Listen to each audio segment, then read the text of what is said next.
Olá, queridos! Tudo bem com vocês? Vamos então começar mais uma videoaula e agora falando sobre um assunto muito fácil, que é o aposto e o vocativo, e muito importante também para o nosso conhecimento. Então vamos iniciar? Bom, primeiro, respondendo à pergunta, o que é aposto? Vamos lá então. Primeiro, nós temos aqui que o aposto é um termo acessório da oração. Bom, é um termo acessório cuja função é explicar, esclarecer, identificar ou resumir o termo antecedente. Eu vou explicar isso para vocês passo a passo. Primeiro, o que é um termo acessório da oração? São aquelas informações que vêm para agregar algo a mais para essa oração. Ela vai trazer uma informação, ela vai esclarecer sobre algo de maneira mais detalhada. Então, não é um termo essencial para essa oração. Ela pode ser retirada sem causar prejuízos para essa informação, para a informação dessa oração. Nós também vimos há pouco tempo agora os adjuntos adverbiais, que também são considerados um termo acessório da oração. E agora o aposto. Vocês verão essa informação melhor aqui na frase. Vejamos então agora o exemplo que nós temos aqui que vai esclarecer melhor o que seria esse termo acessório. Nós temos aqui André, o homem casado com a minha prima, é um bom advogado. Então, vocês vão perceber que a informação, o homem casado com a minha prima, ele traz uma informação a mais sobre quem é o André. Então, é justamente essa função do aposto, de esclarecer, de explicar algum termo antecedente. Qual seria o termo antecedente nesse caso aqui? André. A palavra é o substantivo próprio André. Bom, também temos algo a mais para nós continuarmos aqui no nosso conceito de aposto. Sempre está associado a um substantivo, como eu acabei de mostrar para vocês aqui, o substantivo próprio André. Ou uma palavra de valor substantivo.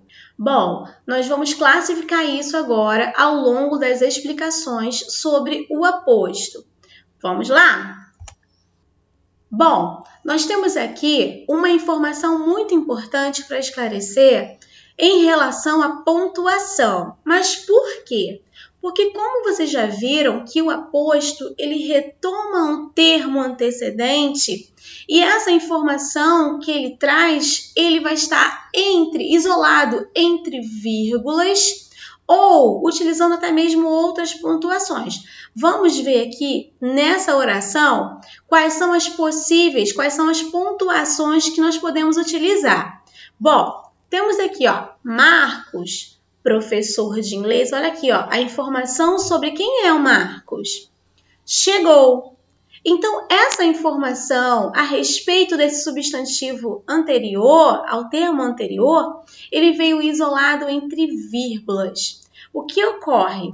Quando eu tenho um aposto no meio da minha oração, como foi o caso aqui, olha, no meio, eu posso isolar esse aposto entre vírgulas, como vocês estão vendo, ou entre travessões. Então, eu posso usar um travessão aqui para iniciar e posso usar outro travessão para finalizar essa explicação a respeito desse termo anterior. Tudo bem? Então, vamos lá. Também existe um tipo de pontuação que eu posso usar quando esse aposto vem lá no final da minha oração. Então, eu tenho aqui, no meio da oração e no final da oração. E quais são essas pontuações? Olha, chegou Marcos. Eu agora coloquei o verbo para frente e coloquei agora uma explicação sobre o Marcos no final da oração. Bom, chegou Marcos. Quem é esse Marcos? Professor de inglês. Então, eu vou isolá-lo por vírgula, mas como ele vai finalizar a oração, então eu tenho que usar a pontuação, o ponto final, ok?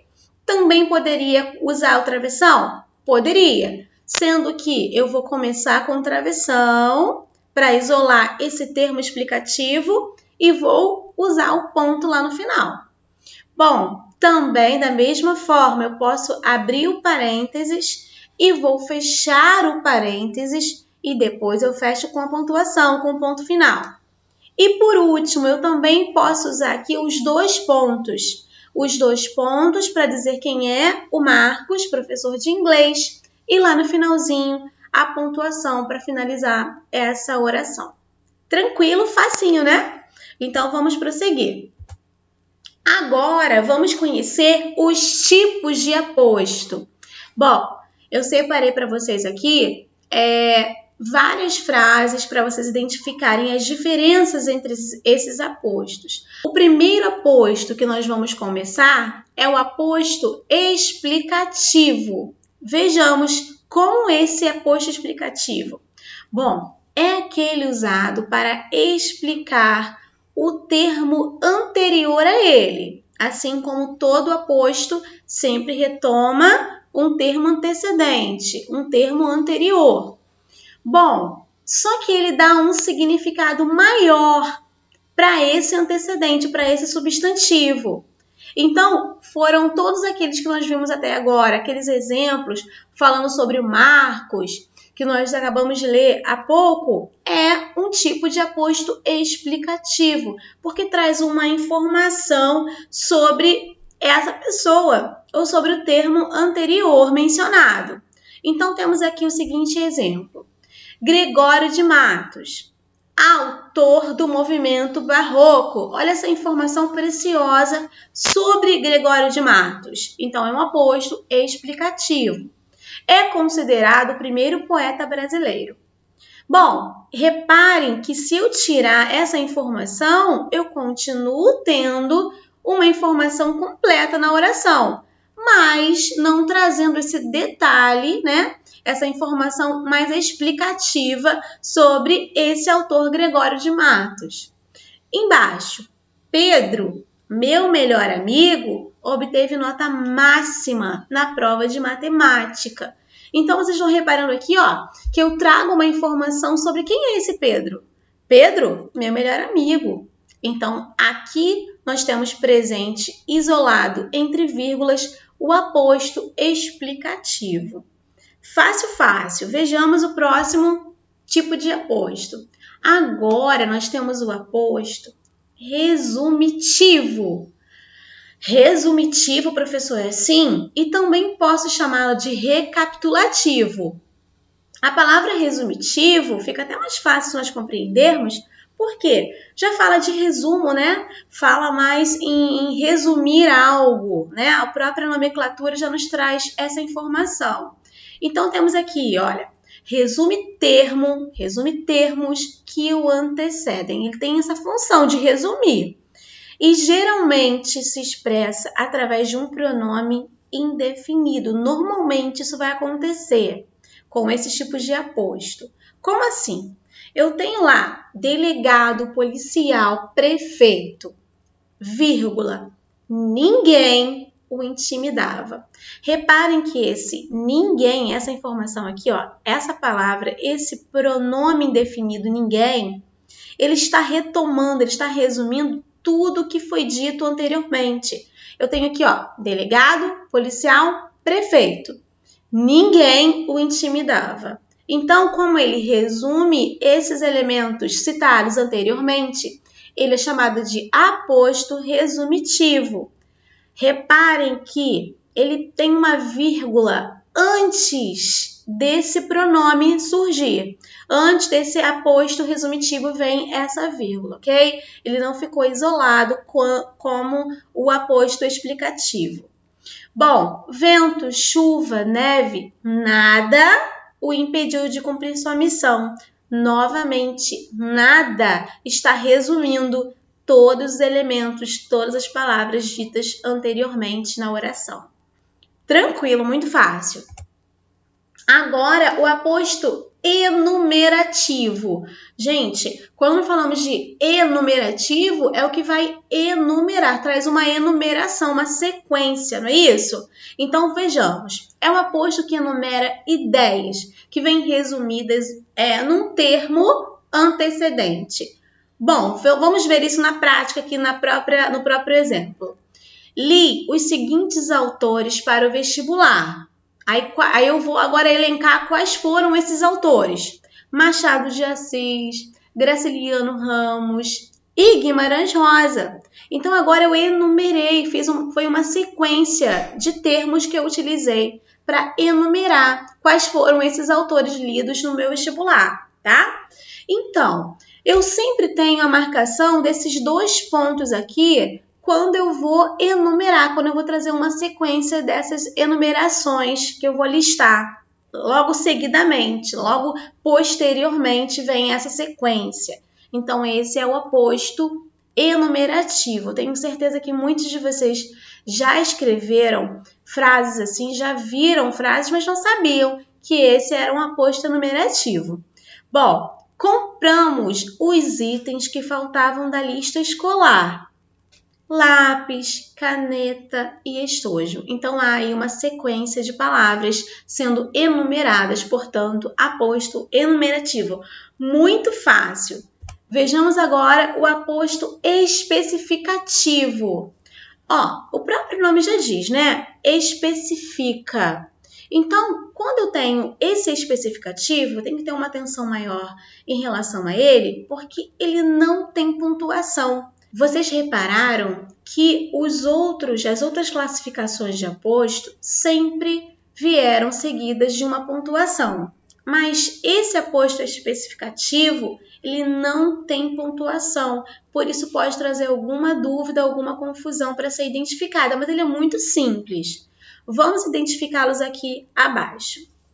Individualiza um substantivo de sentido genérico. Em sua grande maioria, são nomes próprios de pessoas ou lugares. Em sua grande maioria, não são todos, mas na maioria deles, sim, são nomes próprios de pessoas ou lugares.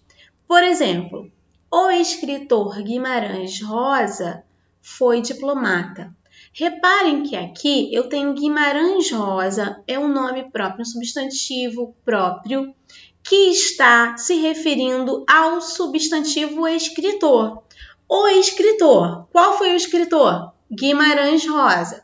Traz, sim, uma informação importante sobre o termo anterior.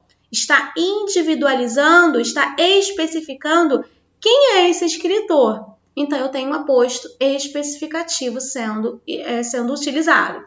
A cidade de Recife, reparem que Recife está se referindo à cidade, aqui ao substantivo cidade. E aqui ela está individualizando, especificando que tipo de cidade? De Recife. Então, novamente, eu tenho um aposto especificativo. Então, a cidade de Recife é conhecida como a Veneza Brasileira. Fácil de ser observado e identificado. Vamos lá, então, para o próximo. Agora, nós vamos conhecer a diferença entre aposto e vocativo. Vamos lá. Nós temos aqui, primeiro, uma informação sobre o vocativo. O que é vocativo, professora? Eu nunca ouvi falar, mas eu tenho certeza que você usa todos os dias. Bom, primeiro, vocativo é o termo que não se liga a nenhum outro na oração e expressa um chamado, um chamamento, indicando a pessoa ou o ser com quem se está falando. Por exemplo, estude, menino. Quando eu falo estude, menino, eu estou me referindo a esse menino. Aqui há um chamamento, não é isso? Então, quando eu falo menino, é o interlocutor ao qual eu me refiro. E quando há esse chamamento, quando eu estou me direcionando a alguém, eu estou usando o vocativo. Não é muito simples? Vamos ver um exemplo no próprio livro de vocês. Nós temos uma história em quadrinhos que mostra bem essa informação para a gente, de maneira mais detalhada. Vejamos. Bom, aqui na página 199, nós temos aqui uma história em quadrinhos que vai mostrar para vocês na prática a formação desse vocativo. Vamos ler? Então, começando aqui, ó. Estudando de novo? Muito bem, fico orgulhoso pelo seu esforço. Nós temos aqui o menino estudando e temos aqui o bem e o mal sendo representados, né? E aqui o mal fala assim: você está perdendo tempo com essa coisa sem futuro? Vai se divertir. E aqui no outro quadrinho, o bem falando: não o escute, amiguinho, continue buscando um futuro melhor. E o mal: esquece esse cara, preá, vá jogar futebol na rua, isso sim dá futuro. E mais abaixo, o anjinho, né, o bem fala assim: cale a boca, seu inconsequente. E o mal fala: inconsequente é você, seu bunda mole. E aí o menino fala: agora você entendeu por que eu vou mal na escola? A confusão na cabecinha dele é muito grande. Reparem aqui, olha. Uma briga ferrenha entre o bem e o mal. Bom, então vamos lá. A partir dessa história em quadrinhos, dessa tira, nós vamos ver aqui mais abaixo informações sobre o vocativo. Olha aqui, ó. Normalmente, ao nos dirigirmos às pessoas, precisamos identificá-las de alguma maneira. Como ocorre nos quadrinhos acima, os termos amiguinhos, preá, seu inconsequente e seu bunda mole servem a esse objetivo.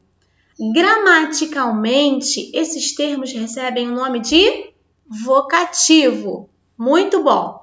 Temos aqui os exemplos destacados para vocês observarem, ó. Não escute, vírgula, amiguinho. Esquece esse cara, vírgula, preá. Cale a boca, vírgula, seu inconsequente. Então, vocês observaram que amiguinho, preá e seu inconsequente são esses termos isolados aqui, por vírgula inclusive, porque são as pessoas com quem estão falando. Não escute, amiguinho. Esqueça esse cara, preá. Cala a boca, seu inconsequente. Então, nós chamamos essas pessoas que são com quem nós falamos, nós chamamos gramaticalmente de vocativo. E vocês vão observar que sempre ela vai vir isolada por uma vírgula. Então, vamos lá. Aqui embaixo tem mais algumas informações importantes para nós observarmos. O vocativo, na verdade, não constitui propriamente um termo da oração. Ele não interage sintaticamente com o sujeito e o predicado e pode sozinho constituir uma frase. Observe, se eu falo assim, crianças, pronto, eu já tenho aqui a constituição de uma frase e é justamente o meu vocativo que está sendo empregado. Não é isso? Porque aqui há um chamamento. Estou chamando alguém. Crianças! Embora não represente uma função sintática propriamente dita, o vocativo exerce uma função muito importante nos textos. Vejamos agora alguns exemplos. Paulinho, você poderia pegar seu livro? Carlinha, você poderia fechar a porta? Aqui mais abaixo nós temos, ó, Paulo Roberto, pegue seu livro. Carla Regina, feche a porta. Então, nós temos aqui esses exemplos nos mostrando bem claramente como nós usamos esse vocativo. Fácil, fácil, tranquilo, né? Vamos lá para o próximo slide. Bom, queridos, agora eu quero chamar a atenção de vocês para uma informação muito importante sobre o uso da pontuação no vocativo. Bom, vocês repararam já que esse vocativo vem isolado por vírgulas, mas eu posso ter esse vocativo no início da minha oração, no meio da minha oração ou lá no finalzinho, não tem problema algum, tá? Então eu tenho aqui, crianças, podem sair para brincar no início da minha oração e eu finalizei com uma vírgula. Se ele estiver no meio da minha oração, ele vai ser isolado por essas vírgulas. tenho certeza, caros amigos, de que terminaremos o trabalho a tempo. E lá no finalzinho da oração também. Gosto muito de você, leãozinho. Então, me referi ao leãozinho com quem estou falando, usei o vocativo, mas no final da minha oração. E eu tive que usá-lo através de uma vírgula para isolá-lo por essa vírgula. Tranquilo, né? Vamos lá, então. Agora eu quero muita atenção de vocês. Por quê? Porque existe uma certa confusão entre o vocativo e o sujeito. Quando é vocativo e quando é sujeito? Como nós estamos trabalhando com uma análise sintática, essa informação é muito importante. Então, vamos lá. Primeiro, não confunda o vocativo com o sujeito. João, vírgula, curte a nossa página. Quando eu falo João, curte a nossa página, eu estou chamando o João. Então, eu tenho a presença de um vocativo. Ótimo, professora. E aí? O João, então, nesse caso aqui, é o meu sujeito?